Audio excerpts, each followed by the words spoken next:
It's 2026. Our cities are buzzing with self-driving cars and AI, but the real action is happening far above us. A new space race is underway, and this time, the moon is the prize.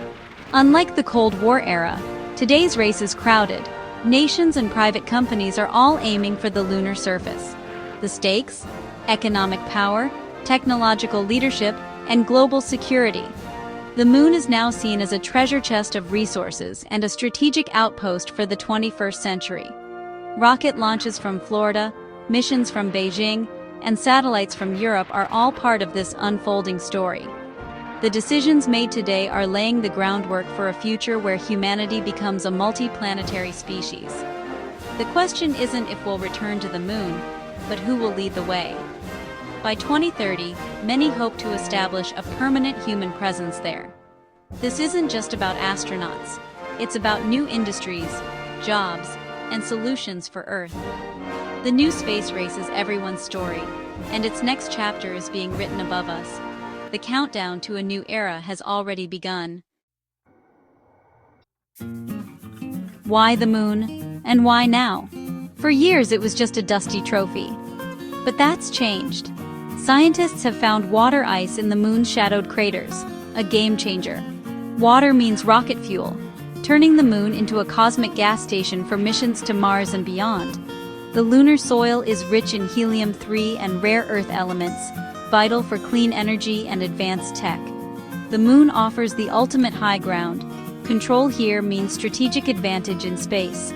Whoever leads on the moon can monitor Earth, protect satellites, and shape the future of space commerce. It's not just about science, it's about power, security, and economic opportunity. The moon is also a testbed for innovation. Habitats, life support, and robotics developed here will transform life on Earth. The moon is no longer a distant dream. It's a practical, strategic, and economic necessity. The new lunar race is about securing a foothold in humanity's next great domain.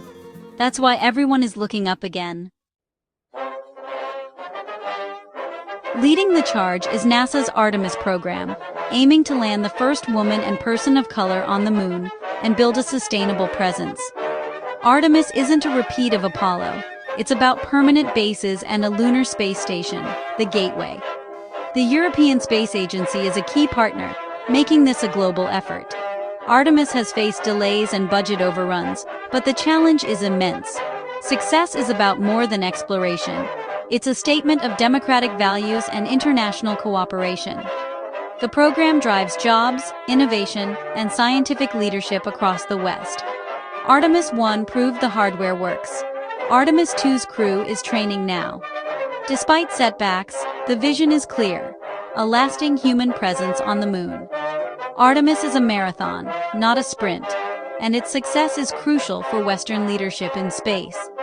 The world is watching as America and its allies reach for the moon once again. While NASA builds rockets, private companies like SpaceX and Blue Origin are revolutionizing space travel. SpaceX's Starship, chosen for Artemis landings, is being developed at breakneck speed with rapid testing and innovation. Blue Origin's New Glenn and Blue Moon lander are also in the race, investing billions in lunar hardware. Public-private partnerships are now the engine of America's space program. Companies like Intuitive Machines and Astrobotic have already landed on the moon, scouting for Artemis. This commercial surge creates a diverse, resilient ecosystem. If one system falters, another can step in.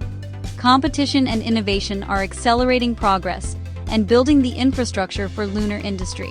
These private titans are opening the moon to American enterprise and human settlement. The new frontier is being built by both government and bold entrepreneurs.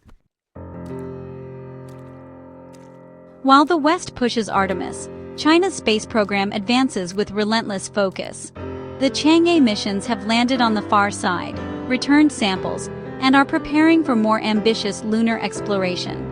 China's approach is steady, state-funded, and politically unified. No public debate, just progress. Their goal: land taikonauts on the moon by 2030 and build a permanent base. China and Russia are partnering on the International Lunar Research Station, inviting others to join. two blocks are forming: Artemis Accords versus the China-Russia alliance, each with its own vision for the moon. China's incremental, pragmatic approach is delivering results and pressuring the West to keep pace. Their 2030 crewed landing is a real possibility, not just a dream. The new space race is truly global, and the competition is fierce. With so many players heading to the moon, who makes the rules? The 1967 Outer Space Treaty says no nation can claim the moon, but it's silent on mining and commercial use. The U.S. created the Artemis Accords, a set of agreements for safe, transparent lunar activity and resource extraction. Dozens of countries have signed on, but China and Russia have not, arguing the accords favor U.S. interests. This has split the world into two camps: Artemis Accords and the China-Russia bloc, each developing its own rules. The lack of a universal treaty on lunar mining could lead to conflict over the moon's most valuable areas. Without clear laws, the first to set up shop may control the best resources, regardless of old treaties. The legal framework for the moon is still being written, and the stakes are enormous. The future of lunar governance will shape not just exploration, but the balance of power in space. The world must decide: will the moon be a zone of cooperation or competition? The answer will define the next era of space. The new military frontier isn't just Earth orbit. It's cislunar space, the vast region between Earth and the moon. Control here means strategic dominance, monitoring the globe, protecting satellites, and ensuring access to the moon. The U.S. Space Force is expanding operations into cislunar space, developing sensors and satellites to track activity far from Earth.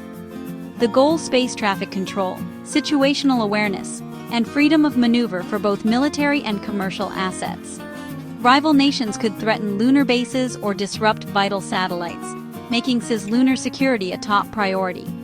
China and Russia are building their own cislunar capabilities, fueling a new arms race in space. The hope is that clear norms and communication can prevent conflict, but the risks are real.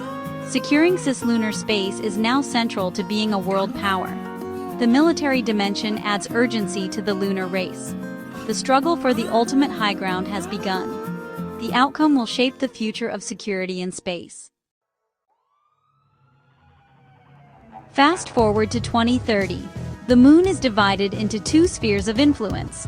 The US-led Artemis base camp, with international and commercial partners, operates near the lunar South Pole.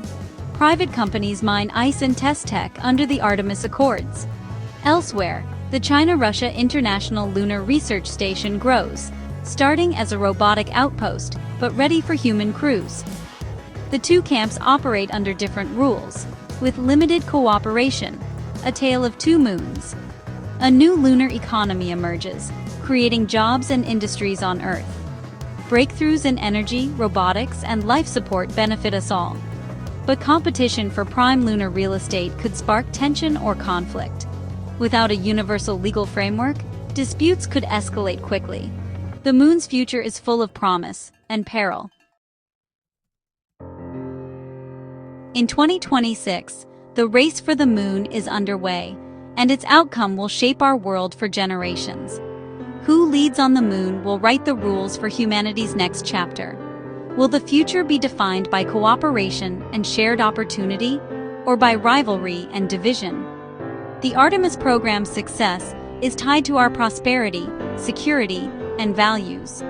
Leadership in space means leadership in technology and innovation on Earth. The journey to the moon reflects our courage and ambition, and the solutions we develop will help us here at home. The moon is no longer a quiet world. It's the focus of our greatest ambitions. Who controls the moon will help decide who owns the future. This is a race worth winning, not with weapons, but with vision and determination. The countdown to the future has already begun.